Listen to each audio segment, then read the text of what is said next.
Middle class औरत चाहे housewife हो या चाहे वर्किंग वूमेन, दोनों हालतों में उसकी ड्यूटी बहुत सख्त है, बहुत मेहनत तलब है।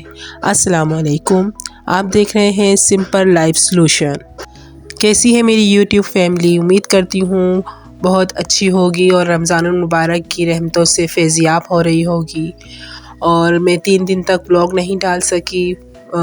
मसला वही कि इतना ज़्यादा फ्लू हो रहा है, आवाज़ इतनी भारी हो रही है कि बिल्कुल भी वॉइस ओवर नहीं हो रहा था। तो आज मैंने कहा कि नहीं, लाज़मी मैंने आज वीडियो डालनी है। तो चले आते हैं अपनी टॉपिक की तरफ, जो है वर्किंग वूमेन। और अगर वर्किंग वूमेन मिडिल क्लास की है, मेरी ज़्यादातर बातचीत मिडिल क्लास पर ही होती है क्योंकि मैं ख़ुद मिडिल क्लास की हूँ। मुझे इसके मसाइल, इसकी खुशियाँ, इसके रंग सब मालूम हैं, तो मैं इस पर बेहतर तरीके से बात कर सकती हूँ। तो वर्किंग वूमेन अगर वो मिडिल क्लास की है तो उसके लिए मुश्किलात दोहरी हैं, क्योंकि वो बाहर जाकर भी काम करती है और घर आकर भी अपनी ड्यूटी पूरी करती है, जिसके अंदर घर के तमाम काम हैं। खाना पकाना है, कपड़े धोना है, बर्तन धोना है, बच्चों को देखना है। वो अपने काम पर जाने से पहले भी काम करके निकलती है और आने के बाद भी वो अपने कामों को सरअंजाम देती है। क्योंकि वो मिडिल क्लास है तो अर्निंग करने के बाद भी इतना नहीं बचता कि वो अपने लिए एक हाउस हेल्पर रख ले। तो इसके लिए मेरी आपसे गुजारिश है, या मैं आपको वो टिप दे रही हूँ कि जिनसे आप अपने कामों को आसान कर लेंगी। तो इसके लिए सबसे पहली टिप ये है कि घर के दीगर जो अफराद हैं उनसे हेल्प लीजिए। अपने तमाम कामों में सब मिलजुल कर काम करें। और सबसे बड़ी बात होती है एहसास का। जिस तरीके से एक आदमी बाहर जाकर काम करता है, मेहनत करता है, थकता है, इसी तरीके से एक औरत भी अगर घर की मईशत को बेहतर बनाने के लिए बाहर निकल रही है, काम कर रही है, तो वो भी थक रही है। तो घर के दीगर मेंबरों की ज़िम्मेदारी है, चाहे उसके अंदर माँ आ जाए, सास आ जाए, नंद हैं, बहनें हैं, हस्बैंड हैं, बच्चे हैं, सबको चाहिए कि अपने अपने तौर पर हेल्प करें। और उस हेल्प में ये फ़ायदा होगा कि उससे थोड़ा आराम मिल जाएगा, उसके काम थोड़े आसान हो जाएंगे। और कामों को स्मार्टली करें, यानी कि इस तरीके से ना करें कि आप काम करते करते थक जाएं। यानी कि स्मार्टली काम ये है कि अपने वीकेंड को काम में लेकर आएँ।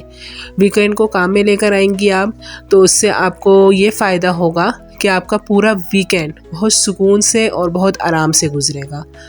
और इस तरीके से आपने बहुत सारे काम, अपनी ग्रोसरी वीकेंड पे कर लेनी है, उसकी काट झाट जितनी भी करनी है, कटिंग करके रखनी है, कुछ चीज़ें फ्रीज़र करके रखनी है। मैं फ्रीजिंग के ख़िलाफ़ हूँ, लेकिन वर्किंग वूमेन की मजबूरी है कि अगर वो फ्रीज़ नहीं करेगी, सामान फ्रोज़न नहीं करेगी, तो वो आगे परेशान होती रहेगी, क्योंकि रेगुलरली टाइमिंग में उसके पास इतना वक्त नहीं होगा कि वो उन चीज़ों को उस तरीके से सरअंजाम दे जिस तरीके से एक हाउसवाइफ करती है। तो उसमें फ़्रोज़न आइटम और दीगर चीज़ें जैसे लहसुन अदरक का पेस्ट हो गया, टोमेटो पेस्ट हो गया, वेजिटेबल्स की कटिंग हो गई, कुछ यखनी वगैरह है, चिकन की या बीफ की, जो भी है उसे हाफ़ डन करके रख लिया। इस तरीके से उसके काम काफ़ी आसान हो जाएंगे। आप घर की जितनी भी आपने प्रेस करना है अपने कपड़ों को या दीगर कपड़ों को, उसमें काम बांटिए। अपने हस्बैंड को भी इसमें मिलाइए, दीगर जो अहले खाना है उनके ज़िम्मे भी कुछ काम दीजिए, ताकि इस तरीके से काम करने से आप काफ़ी बेहतर तरीके से काम अंजाम दे देंगी। और वॉशिंग की जहाँ तक बात है, तो वॉशिंग का सिलसिला ये रखिए कि डेली बेसिस पर वॉशिंग कीजिए, ताकि आपको बहुत ज़्यादा बर्डन ना पड़े और घंटों आपको वॉशिंग मशीन के आगे खपना ना पड़े।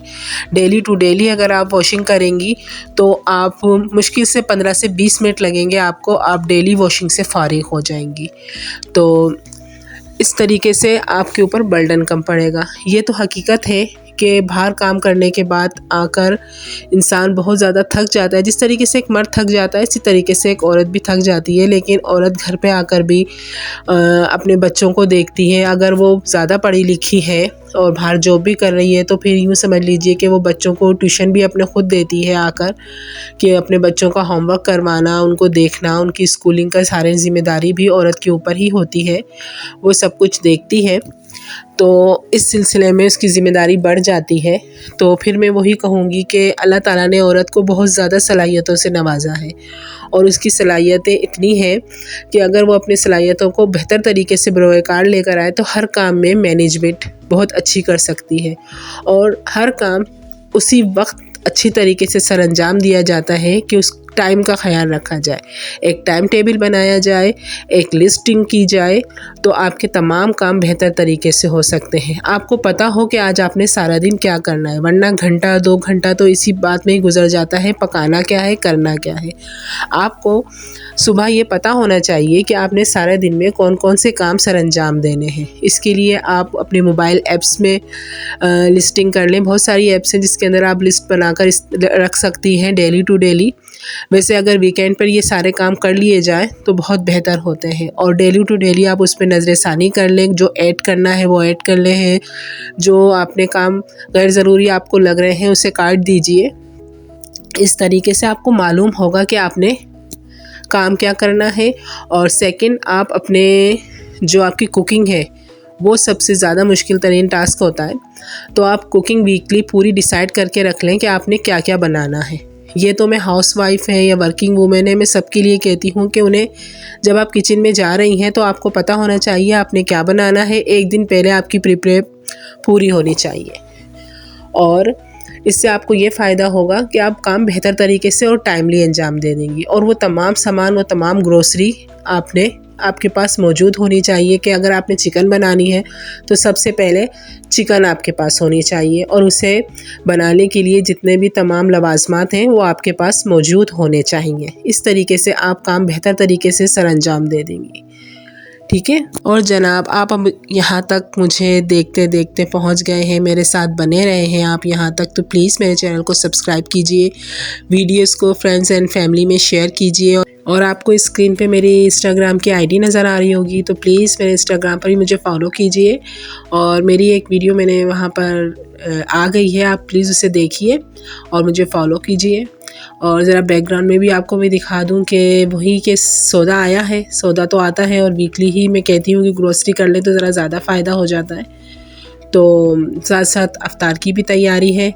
और ये जो मैं बैकग्राउंड में आपको आलू दिखा रही थी कि एक आलू इतना बड़ा और एक इतना छोटा, तो ये आलू वाले ने हमारे साथ ये कर दिया सिलसिला कि उसने मिक्स आलू दे दिए हैं। लेकिन ये है कि एक हाउसवाइफ को पता है कि चीज़ों को ज़ाया नहीं करना और किस तरीके से सारे काम बेहतर तरीके से सरअंजाम देना है और नुकसान नहीं करना, ना अपना ना दूसरों का। और खुश रहिए और अच्छी तरीके से बेहतर तरीके से अपने कामों को सरअंजाम दीजिए और जितनी चादर है उसी में ही रहकर काम कीजिए। और मैं फिर अपनी हर वीडियो में आपको मोटिवेट करती हूँ कि अपनी अर्निंग को बढ़ाने में और बढ़ाने के लिए मेहनत कीजिए, सोचिए आपने क्या करना है, क्योंकि फ़िक्स इनकम पर, फ्रीज़ इनकम पर ना बेहतर तरीके से बचत होती है और ना ही बेहतर तरीके से काम होता है।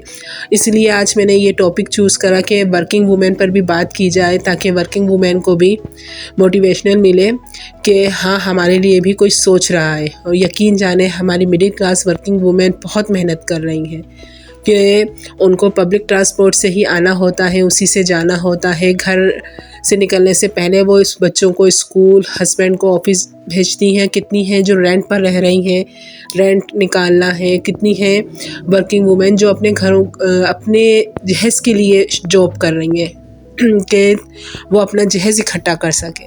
तो ये तमाम मसाइल हैं जो एक वर्किंग वुमेन को, या यूँ कह लीजिए एक मिडिल क्लास घराने को सामना है इन तमाम मसाइल का। तो मेरी दुआ है कि अल्लाह ताला तमाम लोगों को तमाम मसाइल से निजात दे और तमाम लोगों की दिली हाजात पूरी करे और इसके लिए हमें हिम्मत और ताकत अता फरमाए। और ये तमाम ज़िंदगी के मसाइल हैं, ज़िंदगी की गाड़ी है, ये तो चलती रहेगी, लेकिन इन तमाम चीज़ों में आपने अपने आप को नहीं छोड़ना, हमने अपने आप को नहीं छोड़ना। अपनी सेल्फ़ केयर, अपनी सेहत की हिफाजत हमने ख़ुद करनी है, अपनी मेंटल हेल्थ को बेहतर हमने ख़ुद रखना है। ऐसे तमाम अवामिल से दूर रहना है जो हमारी जहन को नुकसान दे, हमारी सेहत को नुकसान दे और हमें नुकसान दे। तो अपने आप को उन तमाम नेगेटिविटी से, तमाम जहरीले लोगों से दूर रखिए जो आपकी सेहत को तबाह करते हैं, आपके जहन को तबाह करते हैं और आपको आगे बढ़ने में, यूँ समझ लीजिए कि आपकी टांग खींचते हैं, आगे बढ़ रहे हो आप तो ये तमाम एलिमेंट ऐसे होते हैं जो इंसान की है ना एनर्जी ड्रेन कर देते हैं। ऐसे लोगों से दूर रहिए जो आपकी तवानाई को चूस लें, और ऐसे लोगों से मिलिए जो आपकी तवानाई को बहाल रखें। और बस अब तक के लिए इतना ही। अपनी बहन को दुआओं में ज़रूर याद रखिएगा, और जाने से पहले फिर मेरी आपसे गुजारिश है, प्लीज़ मेरे चैनल को सब्सक्राइब कीजिए। अल्लाह हाफिज़।